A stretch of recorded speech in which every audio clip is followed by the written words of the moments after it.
Here's a look at a simple system for improving the efficiency and comfort of your app.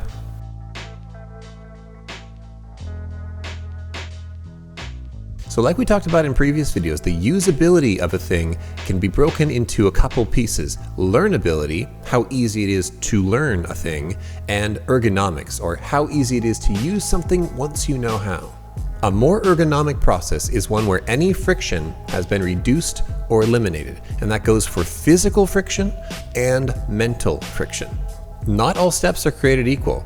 The total friction in a workflow is a product of the number of steps and the amount of friction in each step. This friction tends to fall into one of a few categories, and to make these categories easier to remember, we can use the acronym C.U.P.I.D, or C.U.P.I.D. These all adhere to a unifying principle I call the law of UI ergonomics. The user's next action cannot take place until they can trigger it. Now this might seem simple, but this has wide-ranging implications, from cognition to motor skills, anticipation, app responsiveness, fatigue, and more. Ergonomic friction is what stands between a user deciding to take an action and that action being taken. I'll be doing a deeper dive on each of the principles in the future, but for now, let's take a look at an example from each of the principles to help us identify where the friction exists and how to reduce it. C. Ergonomic steps are clear. One way of ensuring a step is clear is to provide clear feedback.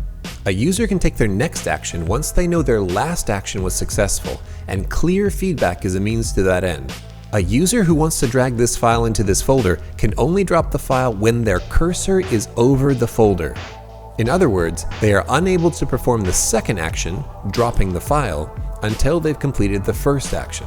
Because the dragged file partially obscures the folder, it's harder for the user to see when their cursor is in the right place. Instead, the folder becomes highlighted right as the cursor is over the folder, providing clear feedback to the user at the exact moment they can perform the next action. Experienced users become attuned to these signals and will come to rely on them instinctively, especially when they're in a hurry. U. Ergonomic steps are unobstructed. One way of ensuring that a step is unobstructed is to require fewer recalibrations. Every time a user needs to recalibrate, there's a break in their flow, and this can be a physical recalibration like moving from a keyboard to a mouse, or a mental recalibration like bringing them to a new part of the app. The user needs to process that new context before they can take their action. Loading new things into the current context, such as through a drawer, a menu, or a tooltip, can help reduce the amount of recalibration needed because the user has already calibrated to their current context. And if a change in context is unavoidable, using a skeleton loader can help a user to acclimate to the new context in the moments before it's finished loading. Now, have you ever walked into a room and forgotten why you came in there in the first place? A study at the University of Notre Dame has shown that entering a new room through a doorway serves as a sort of mental event boundary and makes it difficult to remember thoughts and decisions that were made in the first room. Even more interestingly, this was shown to be the case in both real and virtual environments. Moving from screen to screen in an app may have a similar effect on the mind, making it harder to maintain focus and context. P. Ergonomic steps are predictable.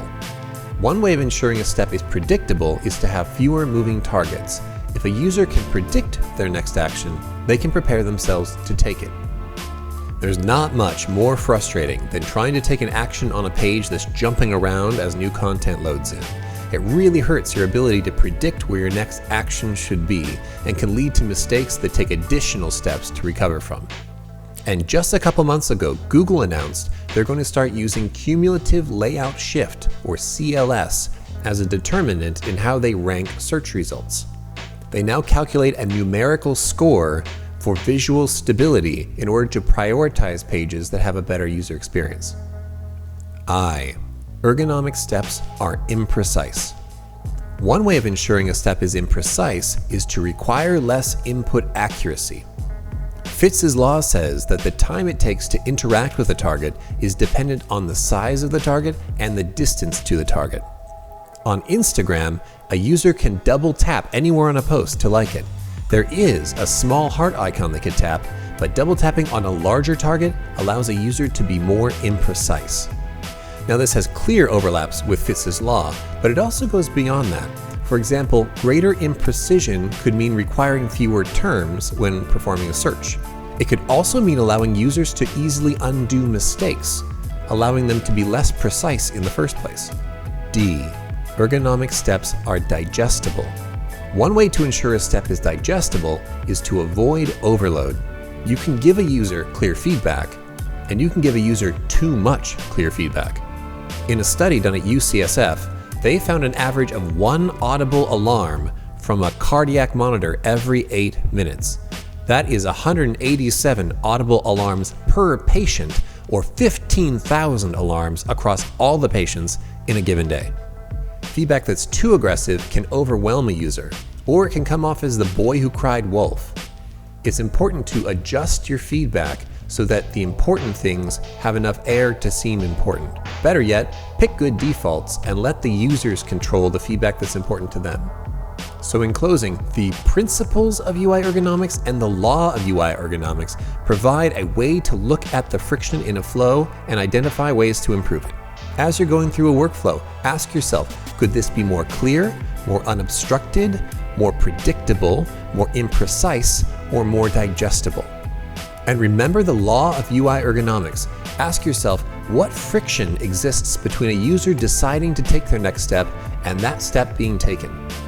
So this video is a companion to a series of articles I'm doing on the subject of UI ergonomics. And if you want to learn more, you can follow me on Twitter or on Medium as Verbiate. And if this was valuable to you, think of who else you know who might get some value out of this and share it with them. My name is Hans van die Bruggen. Thank you so much for watching, and I will see you in the next one.